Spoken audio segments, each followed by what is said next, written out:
Hello again, everybody. It's Reverend Rick and Dr. Elizabeth greeting you for this last session on the last chapter of The Sum of Us by Heather McGhee, a book we have just loved, which if you have been following us, you will have heard about by now.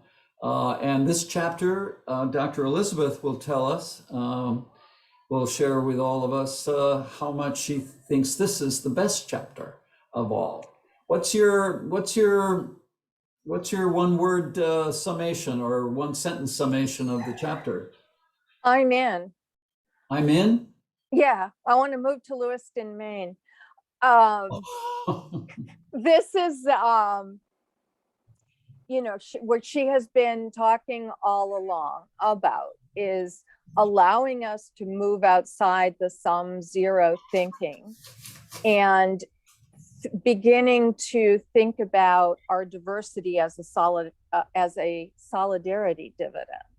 And this chapter is just full of examples of what that solidarity dividend, I don't know, I can't talk today, are all about.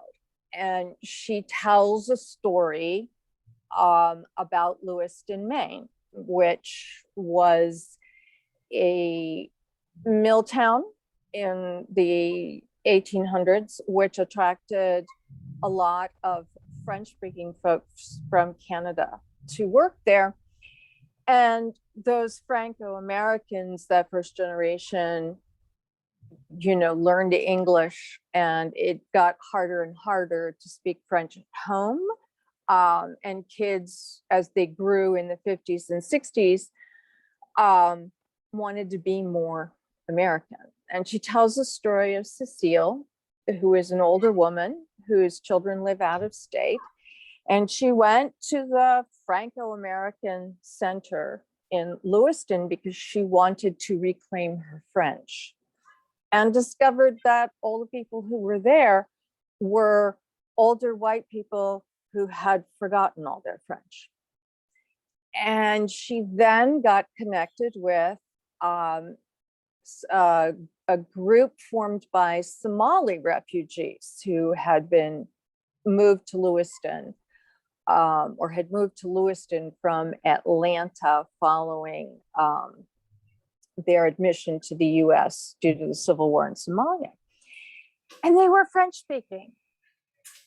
And so she got to know them and reclaim her French, and the world just opened up for her. And that ability to communicate and build relationships across skin color and tribe and nation has caused Lewiston to bloom again. They're actually building schools in Lewiston because there has been an diaspora from Africa, and others have settled, as well as the Somalis, but it's totally revitalized. And people, she tells the story of an older woman who was looking in the window of a Somali storefront there where they sold hijabs and kaftans and kurtas. And she went in to look, and in conversation with the owner discovered that the Somali owner discovered that she was a seamstress. And so she started out working for them, repairing hijabs and kurtas and burqas and all those things, and then began designing and making clothes for the Somali community. And it's just an amazing story, of how people can come together and transform what was dying by building these new relationships and beginning to see one another as partners who become the sum of us, as opposed to the zero-sum game. It is a great story, and there are others like it because it reminds me of the Vietnam War era in which the Vietnam refugees came to, far-flung places like Minnesota, and When I was in Minneapolis a couple of years back, we went to a big city park for a picnic, and it was a very heterogeneous mob of people out there having picnics, American style, but they were clearly, the Vietnamese generation. Like the phrase goes, who knew?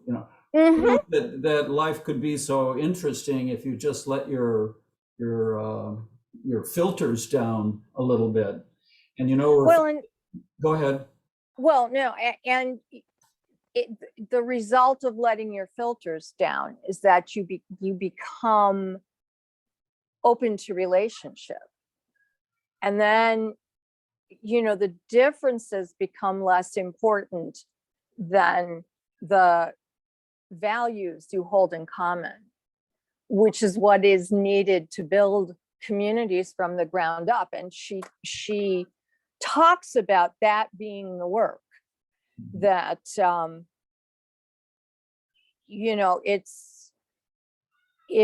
trying to find the quotation here. But she talks about how she understands public policy and the way that, rather than looking at targeting changing housing rules, for example, who qualifies, she talks about something she calls targeted universalism, which is an overarching theme, I guess, for public policy that can be adapted or developed using the people who are the closest on the ground to their community. And that is the way that she sees democracy moving up from the ground to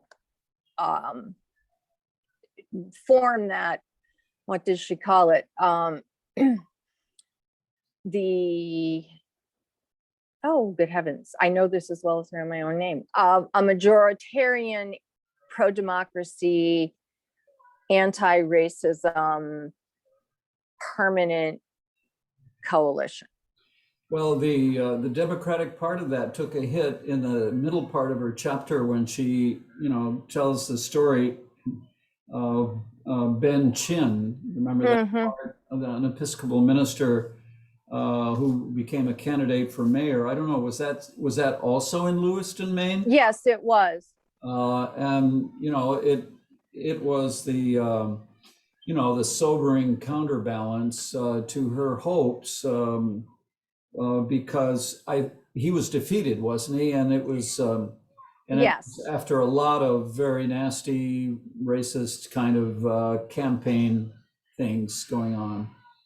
But the grassroots organization has continued to grow. And I think how the story turns out is that a progressive candidate eventually was elected mayor. It just wasn't Ben Chin. Well, and in the meantime, I believe he did succeed in that campaign of persuading people for the Medicaid expansion, which so it was by no means a total loss. There were gains. Well, and it's also, she does point out that at the time this was happening in Lewiston, there was this backlash from older white Mainers that, resulted in the election of Paul LePage as governor. And the, repressive things that he tried to do. Maine is the only state that expanded Medicaid under the Obamacare, in spite of the governor's veto. So the work they were doing on the ground, while they may not have achieved their goals moving up the power structure through the state offices. Their grassroots organization and, finding a common ground let them have enough power in the legislature that it got put on the ballot and the people in Maine voted for it and defeated the governor's veto. Well, that had to have been, I don't know, by now, 6 or 7 years back. The book was just published a couple years ago, published in 2020. No, it was published last year. Last year. But these reports come from a little further back, and we've just, we've regressed so much in terms of the democratic polity as we just, watched the governor of California defend his governorship against a ballot initiative or whatever they call it, the recall. Recall. You sometimes think that hope is evaporating, but I think what she does is basically to say, stick with it, stick to the ground, job, and keep at it, because democracy, as it was famously said by our own Tip O'Neill, is local. And very humble and very hard work. I mean, the kind of time put in and exertion that's involved is enormous. Yes. But there is a payoff. Well, and it's, as I look at this as a Christian, this emphasis on building a community that works toward the common good is a very Christian idea. It's at the foundation of who we are as people of faith. Mm-hmm. And I think it's something, that we can, that maybe in some ways the church is well equipped to, in terms of its mission, to be able to work on building community. And I'm thinking about what's going on in Newton right now, or the discussions about John Eliot and, whether he belongs on the city seal. That one of the things that McGhee says is really important for creating these communities is to have an understanding of the community's racial history. And, she talks about time and place, this historical analysis of policy in place, of race and the people from indigenous times to the present. That before we can do the work going forward together, we have to acknowledge what the racial and communal economic histories have been. And I see that in the project you're doing around John Eliot. Well, and a further difficulty along those lines is that history quickly becomes invisible, except for an occasional symbol here and there, like the image of John Eliot on the city seal, and it's not representative of actual history because it's not subtle enough or complicated enough. But because it was there, it limited the historical grasp, if you will, the grasp we had of the historical situation in the colonies. So we're trying to open that up and own our history and get the history right.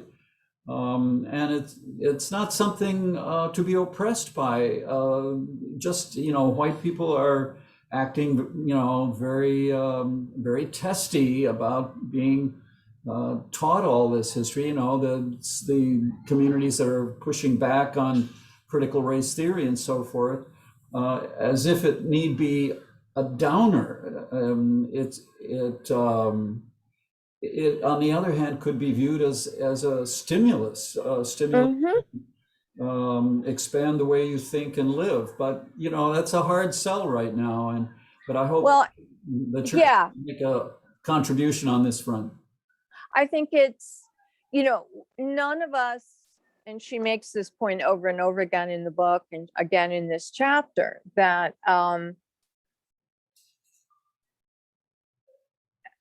that we need each other, that none of this is work we can do by ourselves. We need to be in relationship with one another. We need to be looking at how we understand our common stories. And, there's an awful lot of pushback from the conservative. I don't even think I'd call them conservatives. I don't know what I would call them. Probably things that are not good to be said on the church website. But this insistence that, we're seeing it in the discussions about, unemployment right now. If you extend unemployment benefits, then people aren't going to take these $725 an hour jobs. That it's not looking at it, or it is. We are continually seeing the people who hold power wanting to push that zero-sum understanding. Yeah, well, an example of what you're talking about is the way the economy works, and conservatives could view it in their self-interest to raise the minimum wage, get people wanting to be back to work, because they're going to spend that money. It's going to end up stimulating the economy. But it's that short-sightedness again, and that's a heck of a problem to address. Well, I have my favorite line from this chapter and from the book that she concludes with. I don't know if one, but mine is live lives of solidarity. Live lives of solidarity. And of course, that presupposes that you have interaction across racial and economic lines, which is very hard. In Lewiston, Maine, they were a small town that was fairly homogeneous, apparently very homogeneous, and run by one faction. But here we have this enormous metropolitan region, and people live pretty much in their little silos. And how to get across those boundaries, I don't know. And especially with the Afghani refugees coming, they're not going to come to Boston or the inner suburbs. They're going to come to areas that have huge social service apparatuses like Lowell and Worcester and so forth. But we've got to think hard about how to live lives of solidarity and not only change our attitudes, but change our actions and open up a pipeline to these communities. But that's mental work yet to be done. Well, I think it's also really important. I had a friend in seminary whose goal was to become a priest in a middle-class white suburban church. All the rest of us were talking about, some kind of liberation theology practice, And she said, when we were discussing it, she said, somebody has to convert the white upper middle class. Unless there are people who look like them, who talk like them, how are you going to get the message to them? So I think that's incumbent upon those of us who are leaders, both in the church and in other areas of society, is to raise the questions, to help people push through their defensiveness and their fears so that we begin to change people's ways of seeing the world, much more like Jesus saw it. Well, and I think, we've made a good stab at that right here with our little dialogues. I hope to think so anyway. And Unfortunately, though, we can't continue them because not only is the last of our series on this particular book, but Dr. Elizabeth is going on to another position. And so I won't have the pleasure of your intellectual and spiritual company to carry on this work, but I know you will be carrying it on in Foxborough, where you're going next. Well, and let me tell you two things. There is in process now and to be out shortly a version of the book that's designed for youth. Oh, So, that's a place when it comes out to begin to look for it. I heard from Heather McGhee this week via Twitter. I had told her in the beginning what we were planning on doing, and she watched some of our discussions. oh, go on. Really? Mm-hmm. And she asked me, what was, the effect? And I said, well, we've got more people reading the book. But she thought it was a terrific idea and was grateful that we were spreading the word. Well, how nice to hear from her. That's fantastic. And not a big surprise either, because she's such a gracious, you can tell in her writing what a gracious person she is. And when you think of how many miles must she have covered to research this book across the country and to write it up, because it's full of all of these wonderful individual anecdotes or anecdotes about individual people that she's encountered. Well, it's been a great experience, Elizabeth. I'm sorry to lose you. I'll miss these conversations. I will as well, and I will miss you. And I want to leave you with my favorite line from the book. Oh, I'm expecting that. I was. Okay. We are greater than and greater for the sum of us. All right. We are greater than and greater for the sum of us. That is beautiful. And grateful for. Grateful for. I would add, those are my words. But I really think, again, this is a place where the church can lead. Gratitude is a practice we cultivate, and to be grateful for the diversity of the country and the joy of learning each other's stories and being in each other's presence and working together is something we should be grateful for. Well, that's what we do on Sundays, is we lift up our voices in song and prayer of gratitude.